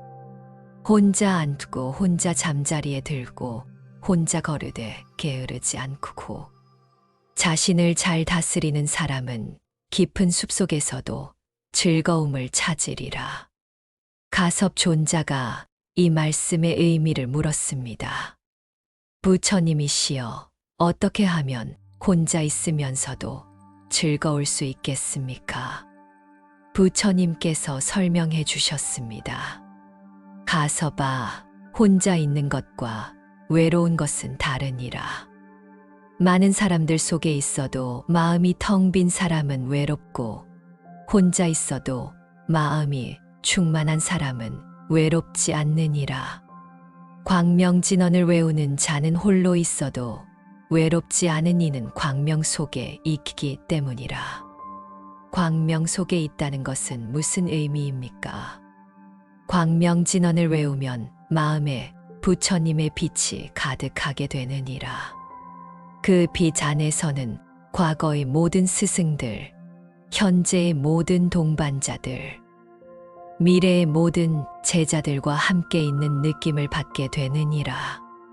시간과 공간을 초월해서 모든 존재와 하나가 되는 경험을 하게 되느니라. 이런 경험은 실제로 많은 수행자들이 보고하는 공통된 현상입니다. 광명진언을 꾸준히 외우면서 점점 우주와 하나 되는 느낌을 받게 되고 결과적으로 외로움이 사라지게 됩니다. 아함경에는 이런 이야기가 나옵니다. 한 노승이 동굴에서 혼자 수행하고 있었는데 어느 날 제자들이 찾아와 물었습니다. 스승님, 이렇게 혼자 계시면 외롭지 않으십니까? 노승이 대답했습니다. 나는 외롭지 않다. 매일 부처님과 법과 승가와 함께 있기 때문이다. 아침에는 부처님께 인사드리고 낮에는 법을 공부하며 저녁에는 모든 중생을 위해 기도한다. 어떻게 외로울 수 있겠는가? 이 이야기는 현대의 많은 어르신들에게도 적용됩니다. 요즘은 노인복지관이나 경로당에서도 광명진언을 함께 외우는 프로그램들이 생겨나고 있습니다. 혼자 외우는 것도 좋지만 여러 명이 함께 외우면 그 효과는 더욱 커집니다. 아난다 존자가 여쭈었습니다. 부처님이시여, 여러 사람이 함께 광명진언을 외우면 혼자 외울 때보다 더 좋습니까? 아난다야 대집경에서 말하듯이 한 목소리로 부르는 이는 천만 광명의 등불이 되어 세상을 덮느니라 하였으니 함께 외우면 그 공덕이 배가 되느니라. 또한 함께 외우는 사람들끼리는 법의 인연으로 맺어져서 서로 의지하고 도와주게 되느니라. 실제로 노인복지관에서 광명진원 모임에 참여하시는 분들의 증언입니다. 저희는 매주 화요일마다 복지관에서 만나서 함께 광명진언을 외웁니다. 처음에는 서먹했던 분들과도 점점 가까워져서 이제는 진짜 가족 같습니다. 누가 아프면 서로 돌봐주고 기쁜 일이 있으면 함께 기뻐해 줍니다.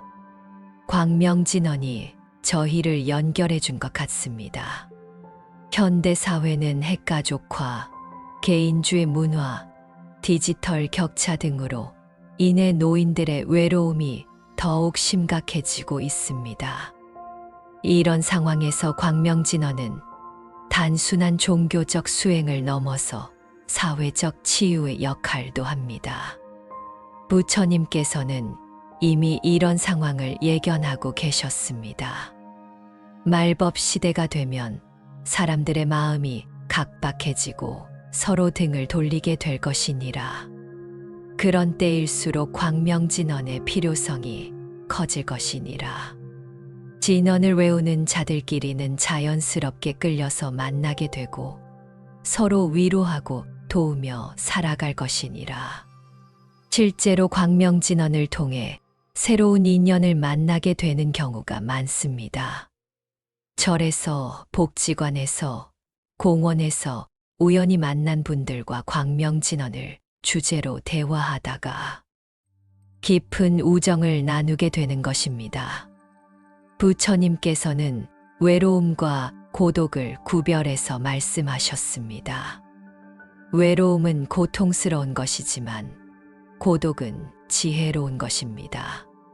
선남선녀들이여, 외로움은 다른 사람이 없어서 생기는 공허함이지만 고독은 자신과 깊이 만나는 충만함이니라. 광명진언을 꾸준히 외우면 외로움이 고독으로 승화되느니라. 한 명상 지도자의 말입니다. 저희 센터에 오시는 많은 어르신들이 처음에는 외로워서 왔다고 하시지만 광명진언을 배우고 나서는 혼자 있는 시간이 소중해졌다고 말씀하십니다. 같은 상황이지만 받아들이는 마음이 완전히 달라진 것입니다. 부처님께서 마지막으로 당부하신 말씀이 있습니다. 나이가 들어 외롭다고 느끼거든 그것을 불행으로 여기지 마라. 오히려 자신의 내면과 깊이 만날 수 있는 기회로 여겨라. 광명진언과 함께라면 그 어떤 외로움도 결국은 깊은 평안으로 바뀔 것이니라. 노년의 외로움은 피할 수 없는 현실일지 모릅니다. 하지만 그 외로움을 어떻게 받아들이고 승화시키느냐는 우리의 선택입니다. 광명진언은 그 외로움을 지혜로운 고독으로 나아가 우주적 사랑으로 승화시켜주는 놀라운 힘을 갖고 있습니다. 어느 날 한 가난한 노파가 부처님께 찾아와 한숨을 내쉬며 말씀드렸습니다. 부처님이시여, 저는 평생 가난하게 살았습니다. 남들처럼 절에 큰 보시도 하지 못하고 화려한 공양도 올리지 못했습니다. 이런 제가 어떻게 복을 쌓을 수 있겠습니까? 부처님께서는 자비로운 미소를 지으시며 대답하셨습니다. 선녀여, 화엄경에서 말하듯이 한 생각의 맑음이 무량한 복덕이 되느니라 하였으니 복은 물질에 많고 적음에 달려있지 않고 마음의 청정함에 달려있느니라. 노파가 놀라며 물었습니다. 정말 그런가요? 가난한 제가도 복을 쌓을 수 있나요? 선녀여, 광명진언을 한 번 외우는 것은 천냥 금을 보시하는 것보다 큰 복덕이니라. 진실한 마음으로 부처님을 생각하며 진언을 외우면 그 순간 그대의 마음이 부처님과 하나가 되어 무량한 공덕을 짓는 것이니라. 부처님께서는 이어서 더 깊은 가르침을 주셨습니다. 복덕에는 유루복과 무루복 두 가지가 있느니라. 물질로 하는 보시는 유루복으로서 언젠가는 소진되지만 광명진언으로 짓는 공덕은 무루복으로서 영원히 사라지지 않느니라. 많은 사람들이 광명진언을 단순히 마음을 편안하게 해주는 정도로 생각합니다. 물론 그것도 중요한 효과이지만 부처님께서는 그보다 훨씬 큰 의미가 있다고 말씀하셨습니다. 사리불 존자가 여쭈었습니다. 부처님이시여 광명진언을 외우면 구체적으로 어떤 복덕을 얻게 됩니까? 부처님께서 자세히 설명해 주셨습니다. 사리불아, 광명진언을 한 번 외울 때마다 5가지 복덕을 얻게 되느니라. 첫째는 지혜복으로서 무명이 거치고 깨달음에 가까워진다. 둘째는 건강복으로서 몸과 마음이 건강해진다. 셋째는 인연복으로서 좋은 사람들을 만나게 된다. 넷째는 평안복으로서 재난과 위험을 피하게 된다. 다섯째는 왕생복으로서 죽을 때 좋은 곳에 태어나게 된다. 이런 복덕들은 언제 나타납니까? 어떤 것은 즉시 나타나고 어떤 것은 시간이 지나야 나타나느니라. 하지만 진실한 마음으로 외우면 반드시 그 효과를 보게 될 것이니라. 마치 씨앗을 심으면 반드시 싹이 나는 것과 같으니라. 실제로 많은 분들이 이런 복덕들을 경험하고 계십니다. 한 할아버지의 증언입니다. 저는 광명진언을 외운 지 2년이 되었는데 확실히 변화가 있었습니다.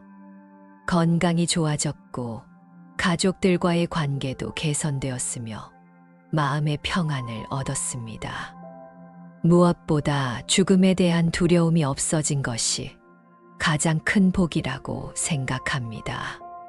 세상 사람들은 흔히 복을 물질적 풍요로움이나 외적 성공으로 생각합니다. 하지만 부처님의 가르침에서 진정한 복은 마음의 밝음에서 나옵니다. 목걸련 존자가 물었습니다. 부처님이시여, 세상에는 부유하면서도 불행한 사람이 있고 가난하면서도 행복한 사람이 있습니다. 이는 어떻게 설명할 수 있습니까? 부처님께서 답하셨습니다. 목걸려나 진정한 복은 마음의 상태에 달려 있느니라. 마음이 어두우면 금은 보화에 둘러싸여 있어도 불행하고 마음이 밝으면 한 끼 죽으로도 만족할 수 있느니라. 법구경에서 말하듯이 마음이 복의 근본이요 마음이 화의 근본이니라 하였느니라. 그렇다면 광명진언은 어떻게 마음을 밝게 만듭니까? 진언을 외울 때마다 탐욕, 성냄, 어리석음 3가지 독이 조금씩 정화되느니라. 이 3독이 줄어들수록 마음이 밝아지고 마음이 밝아질수록 모든 것이 복으로 보이게 되느니라. 같은 상황이라도 마음이 밝으면 감사하게 되고 마음이 어두우면 불만스럽게 되느니라. 실제 체험담을 들어보겠습니다.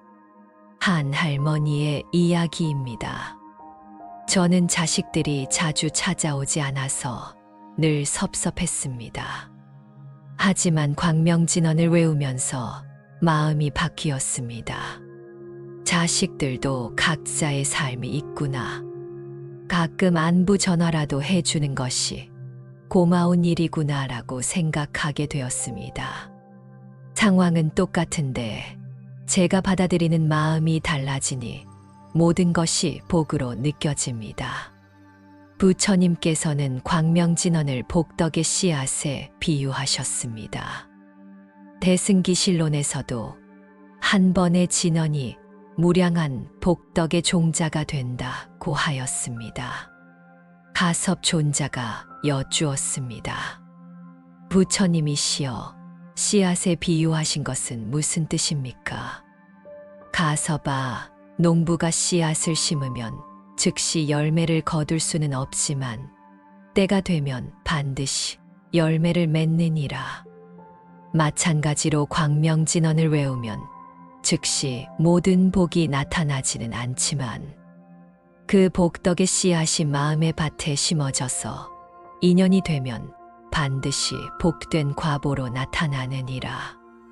어떤 것들이 복덕의 과보입니까? 첫째, 수명이 연장되느니라.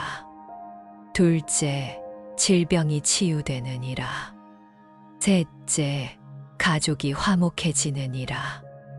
넷째, 경제적 어려움이 해결되느니라. 다섯째, 좋은 사람들을 만나게 되느니라. 여섯째, 지혜가 밝아지느니라. 일곱째, 죽을 때 평안하게 되느니라. 부처님께서는 광명진언을 자손들에게 전해주는 것을 가장 큰 복덕이라고 하셨습니다. 아난다 존자가 물었습니다. 부처님이시여, 부모가 자식들에게 해줄 수 있는 가장 큰 복은 무엇입니까? 부처님께서 답하셨습니다. 아난다야, 세상 부모들은 자식들에게 재산을 물려주려고 하지만 그보다 더 귀중한 것은 법을 물려주는 것이니라. 특히 광명진언과 같은 진언을 가르쳐주면 자식들이 평생 그것으로 복을 받고 살 수 있느니라. 자식들이 종교에 관심이 없으면 어떻게 합니까? 억지로 가르치려 하지 말고 부모가 먼저 실천해서 그 효과를 보여주어라. 부모가 광명진언을 외우면서 건강하고 평안하게 사는 모습을 보면 자식들도 자연스럽게 관심을 갖게 될 것이니라. 실제로 이런 경우가 많습니다. 한 할머니의 이야기입니다. 저는 처음에 며느리에게 광명진언을 가르쳐 주려고 했는데 며느리는 종교에 관심이 없다며 거부했습니다. 그래서 저 혼자 꾸준히 외웠더니 제가 예전보다 훨씬 건강해지고 마음도 편안해졌습니다. 그러자 며느리가 먼저 어머니, 그 진언이 뭔가요? 하고 물어왔습니다. 지금은 온 가족이 함께 광명진언을 외우고 있습니다. 부처님께서는 복덕과 공덕을 구분해서 말씀하셨습니다.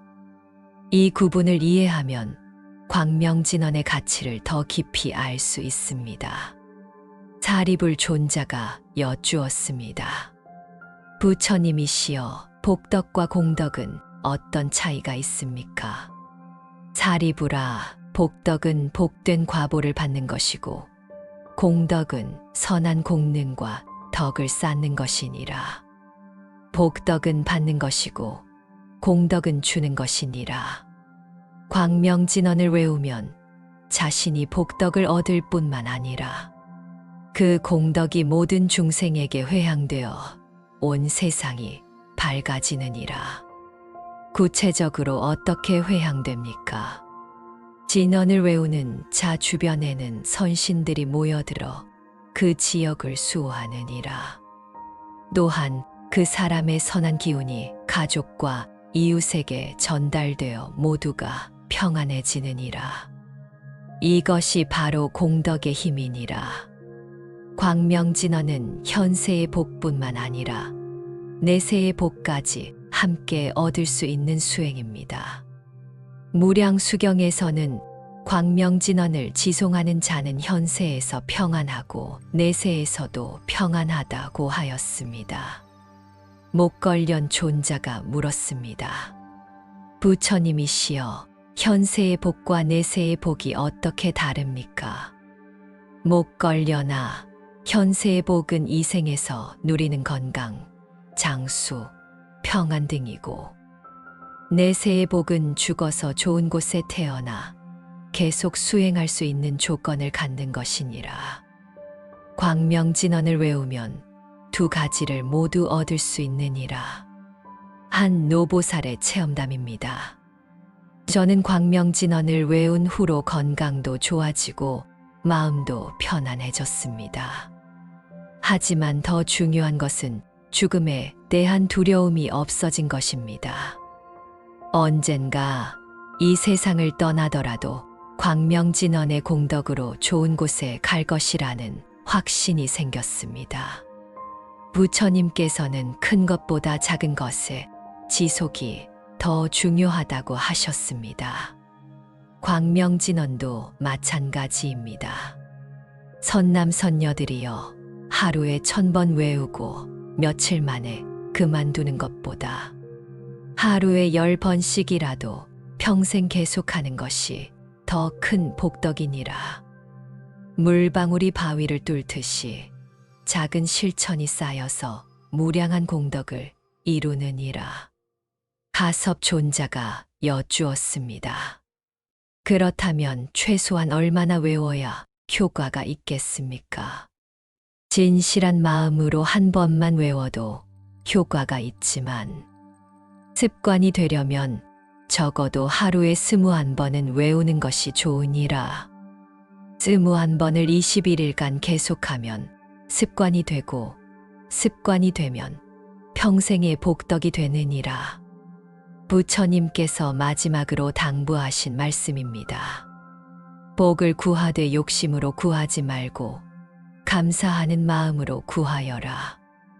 이미 받은 복에 감사할 줄 아는 자에게 더 많은 복이 주어지느니라. 광명진언을 외우는 것 자체가 이미 큰 복이니 그것에 감사하며 꾸준히 실천하여라. 복덕의 축적은 하루아침에 이루어지는 것이 아닙니다. 하지만 광명진언과 함께하는 매일매일이 복덕의 씨앗을 심는 소중한 시간입니다. 그 씨앗들이 자라서 꽃 피우고 열매 맺는 날, 우리는 진정한 복덕의 의미를 깨닫게 될 것입니다. 어느 날 한 무리의 제가자들이 부처님께 찾아와 질문했습니다. 세존이시여, 저희는 각자 집에서 혼자 광명진언을 외우고 있습니다만 가끔 함께 모여서 외우면 어떨까 하는 생각이 듭니다. 혼자 하는 것과 함께 하는 것 중 어느 것이 더 좋습니까? 부처님께서는 온화한 미소를 지으시며 대답하셨습니다. 선남선녀들이여, 혼자 외우는 것도 좋고 함께 외우는 것도 좋으니라. 하지만 함께 외울 때는 특별한 힘이 생기느니라. 마치 촛불 하나로는 작은 방만 밝힐 수 있지만 여러 촛불이 모이면 큰 집 전체를 밝힐 수 있는 것과 같으니라. 제가자들이 더 자세한 설명을 청했습니다. 부처님께서 계속 말씀하셨습니다. 함께 외우면 3가지 큰 이익이 있느니라. 첫째는 개개인의 공덕이 서로 배가 되는 것이니라. 둘째는 나태함을 없애고 정진심을 기르는 것이니라. 셋째는 법의 인연으로 서로 연결되어 평생의 도반이 되는 것이니라. 이 가르침은 오늘날 우리에게도 매우 중요한 의미를 갖습니다. 개인주의가 팽배한 현대 사회에서 함께하는 수행의 가치를 일깨워 주기 때문입니다.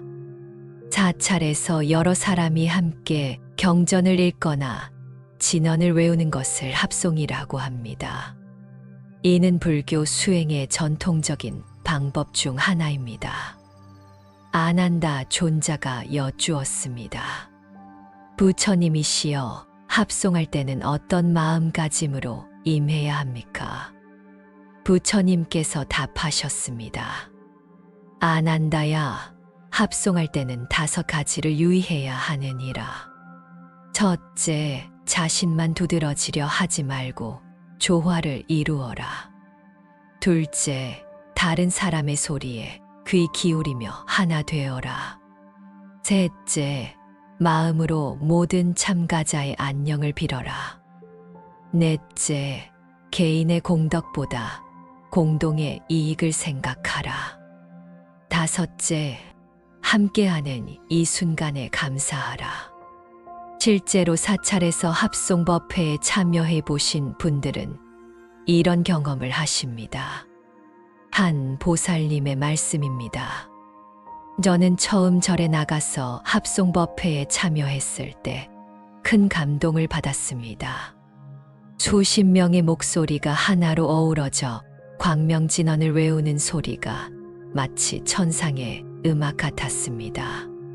그 순간 제 작은 고민들이 모두 사라지고 큰 평안에 감싸였습니다. 부처님께서는 합송의 효과에 대해서도 구체적으로 설명해 주셨습니다. 선남선녀들이여, 한 사람이 외우면 그 공덕이 하나이지만 10사람이 함께 외우면 각자의 공덕이 10배가 되느니라. 이것이 함께 수행하는 힘이니라. 가정에서도 가족들이 함께 광명진언을 외울 수 있습니다. 특히 명절이나 조상 제사 때 또는 가족 중에 어려움을 겪는 사람이 있을 때 함께 진언을 외우면 큰 도움이 됩니다. 가섭 존자가 물었습니다. 부처님이시여, 가족이 함께 진언을 외우면 어떤 이익이 있습니까? 부처님께서 답하셨습니다. 가섭아, 가족이 함께 진언을 외우면 집안에 화기가 돌고 불화가 사라지느니라. 부모와 자식 간, 부부 간, 형제 간의 마음이 하나로 통하게 되느니라. 또한 조상님들께서도 그 공덕을 받아 좋은 곳에서 평안히 지내실 수 있느니라. 실제 사례를 들어보겠습니다. 한 가정의 이야기입니다. 저희 집은 며느리와 시어머니 관계가 좋지 않아서 집안 분위기가 늘 어수선했습니다. 그런데 할아버지가 돌아가신 후 49제를 지내면서 온 가족이 함께 광명진언을 외우게 되었습니다.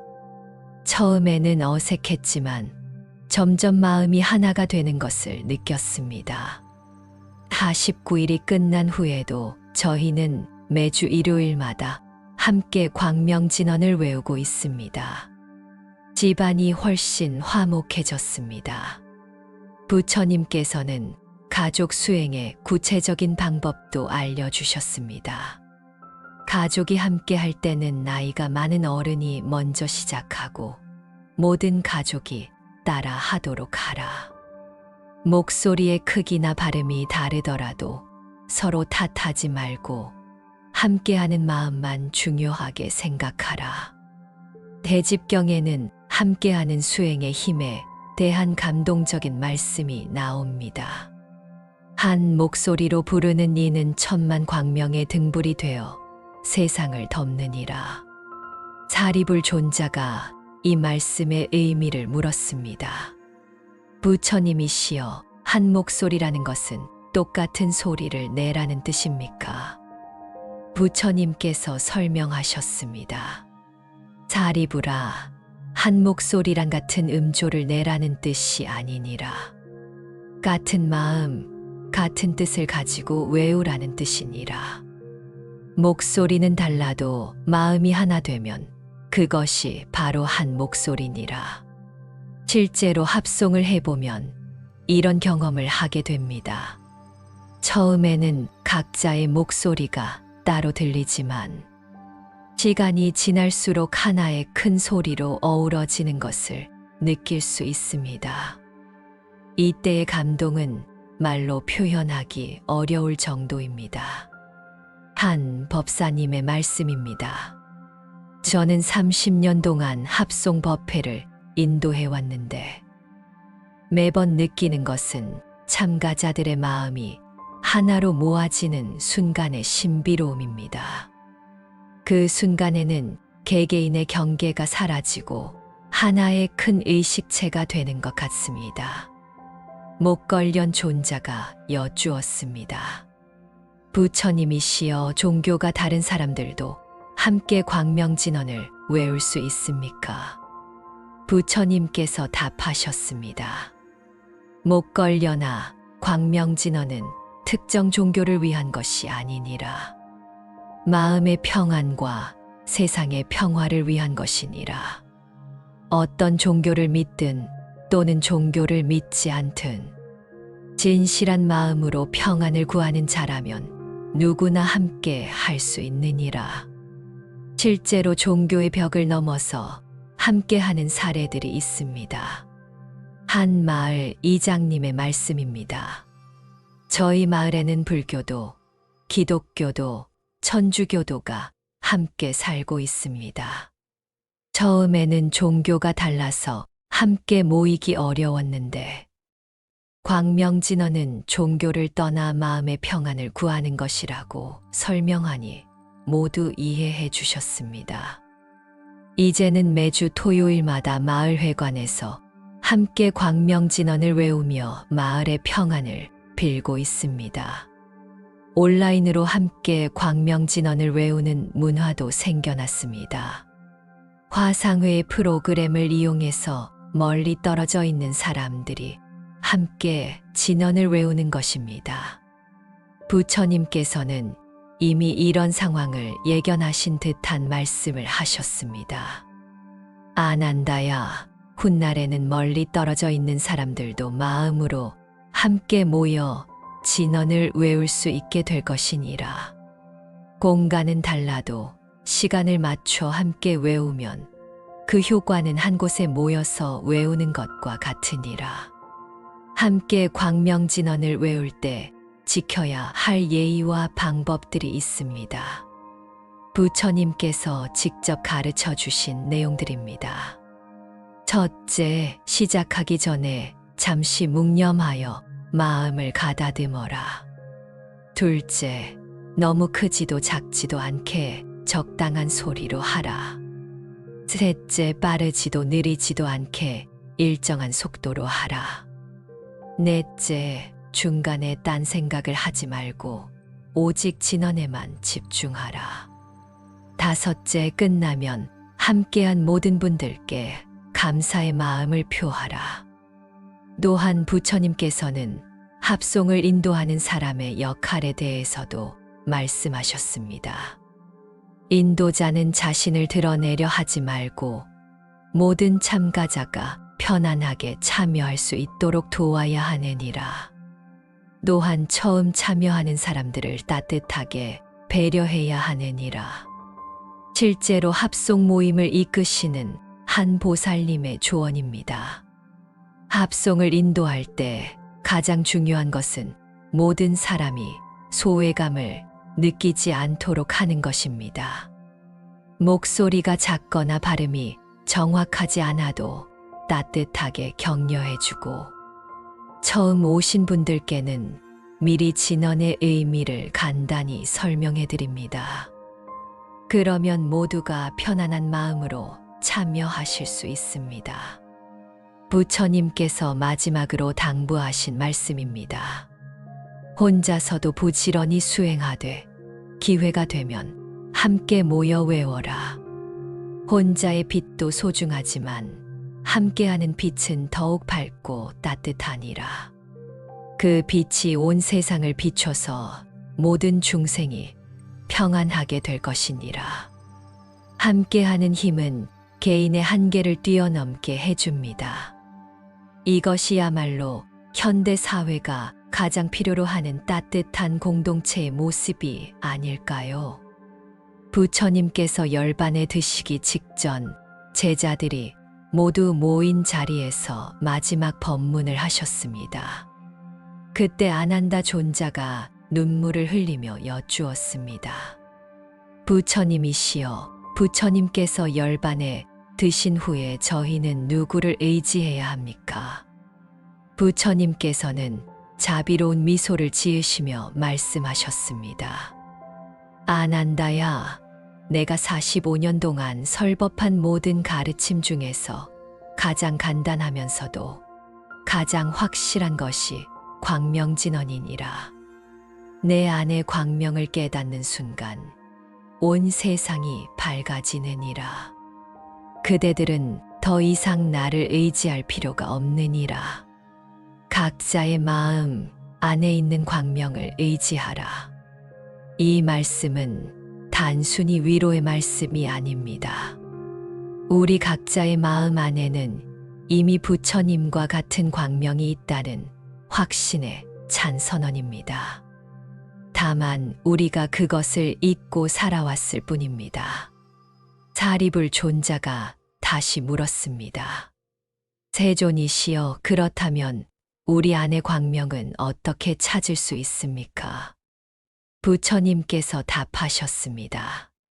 사리불아, 광명을 찾으려 하지 마라. 이미 거기 있는 것을 깨달으라. 광명진언을 외우는 것은 광명을 만드는 것이 아니라 이미 있는 광명을 발견하는 것이니라. 마치 구름이 걷히면 태양이 드러나듯이 번뇌가 걷히면 광명이 드러나느니라. 부처님께서는 구체적인 실천 방법도 제시해 주셨습니다. 하루에 108번 광명진언을 외우는 것입니다. 108이라는 숫자는 인간의 108가지 번뇌를 의미하기도 하고 108가지 공덕을 의미하기도 합니다. 아난다 존자가 여쭈었습니다. 부처님이시여, 왜 하필 108번입니까? 부처님께서 설명하셨습니다. 아난다야, 108번이라는 숫자에 얽매일 필요는 없느니라.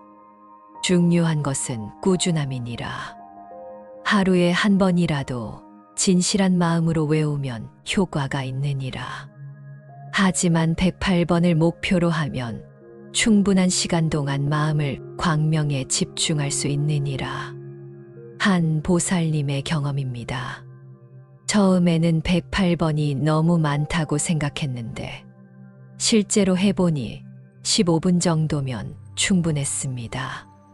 아침에 일어나서 5분, 점심 후에 5분, 잠들기 전에 5분씩 나누어서 하니까 전혀 부담스럽지 않았습니다. 나이도 성별도 학식도 재산도 상관없느니라. 오직 진실한 마음만 있으면 되느니라. 부처님께서는 말씀하셨습니다. 첫 걸음을 내딛는 순간이 가장 소중하니라. 천리 길도 한 걸음부터 시작되고 무량한 광명도 한 번의 진언에서 시작되느니라. 더 이상 망설이지 마십시오.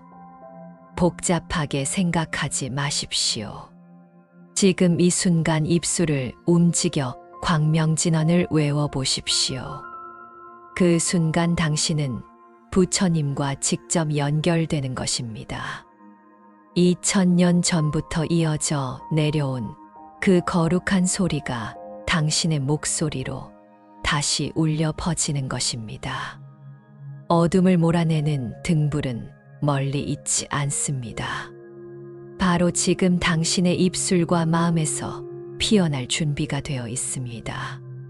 그 빛이 당신 자신을 밝히고 당신의 가족을 밝히고 나아가 온 세상을 밝히는 큰 광명이 될 것입니다. 부처님께서 약속하신 그 광명의 세계로 이제 첫 발을 내디뎌 보십시오. 광명진언과 함께하는 새로운 인생이 바로 지금 시작됩니다. 이 글을 읽으신 모든 분들께서 광명진언의 공덕으로 몸과 마음이 건강하시고 가정의 평안이 가득하시길 간절히 기원합니다. 부처님의 무량한 자비와 지혜의 빛이 여러분의 일상을 항상 비춰주시기를 발언하며 나무 아미타불 한 번씩 댓글로 남겨주시면 큰 인연이 되겠습니다.